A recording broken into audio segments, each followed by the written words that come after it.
Many legends of motorsport come here to Autosport International, and we're joined by Jacques Villeneuve. Great to see you here. Let's talk about your career to start with, because we all know that you grew up watching your dad race, so you've always been inspired by fast cars. It was in the family. It wasn't fast cars, it was fast anything. Right. And it wasn't necessarily linked to speed, it was linked to risk more than speed, I would say. Oh. And basically pushing the limit, because my dad would have a big pickup truck with big wheels and just trying to climb mountains until he broke it. So it was always pushing the limit, and the helicopter was trying to do loops when you couldn't, stuff like that. So speed was just an element of risk. So we see the term nowadays, adrenaline junkie, is what we use, isn't it? That was kind of thrown at your family, I suppose. No, because adrenaline junkie, it could be in something that you don't control. Right. And you just get an adrenaline rush. Yeah. And now that's different. It's still a risk, a limit, something you have to push yourself. So it's halfway there. Halfway there, but that halfway there got you into motorsport, I suppose, and got you starting to get out on track. And you went into the American series, which is a natural one for you, I suppose, living in where you grew up. Actually, I started in Italy when I was 17, because I was a ski racer before being a car racer.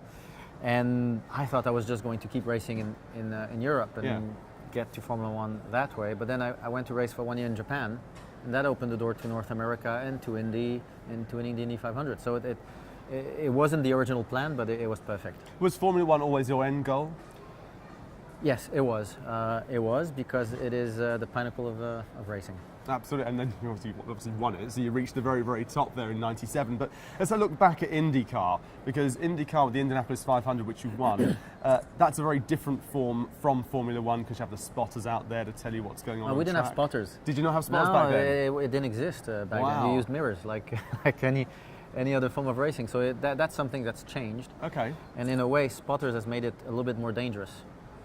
Because the driver who's overtaking thinks that the one in front will leave enough room because of the spotter, but when you had mirrors, you wouldn't put your wheels in a dangerous position. So right. I'm not always sure the spotter is actually a good thing. It's good when there's an accident. Yeah. So that's changed it. That's changed it a lot. And yes, the Indy 500 is a different kind of racing, but the championship had all kind of tracks. So it was still good preparation, and ultimately the Indy 500 is the biggest race in the world.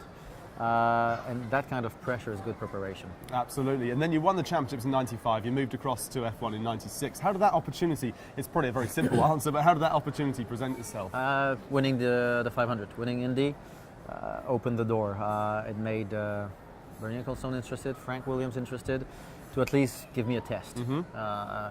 And if I was any good with the name I had, then it would be good for everyone. So the test went well, and then there you were. And in '96, you were next to Mr. Hill. Yes. Mr. Hill. I learned a lot from him. It was great to start with Damon as a teammate, because he was very experienced, super fast, and a hard worker.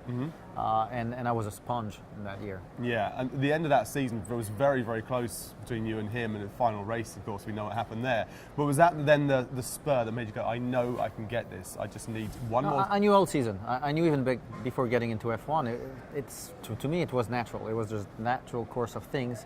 At the same time, I knew that '96 was Damon's year. So of course I was trying to beat him, and because that was also preparation for the following year for me. But at the end of the day, when he won it, I was happy he won it. He deserved it. He had been working at it for many years. Almost it was stolen from him the previous year. Yes. So it actually felt good, which is strange because he was my teammate and I finished second. But it actually felt good to see him win, mostly because I learned so much from him that I was already happy. Yeah, we see that so many times.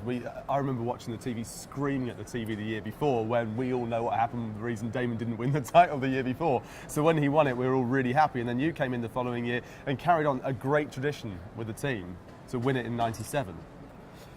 Yes, it was a natural continuation. It was still an Adrian Newey race car, and it suited me. And the car for '97 was designed with a lot of the work I had done, so it really fit my way of driving, and that was very helpful for the championship. And then you continued in Formula One through to 2006, and then what's been going on with your career after that? Because I know racing drivers never stop; they never stop racing. I will never retire. Absolutely, definitely. No, just a little bit of racing here and there, nothing full time, which is frustrating. I tried NASCAR for a while, but could never really get in.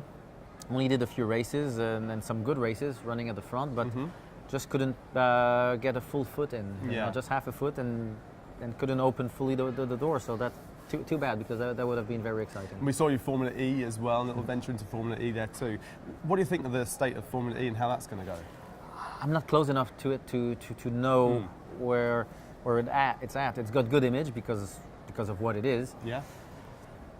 I don't know where it can go. It can become great, or it can just disappear. I really don't know. Wow.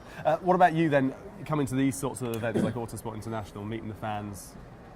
It's fun. It's fun because the championship now is way behind, and you see new generations that know you because of their dads.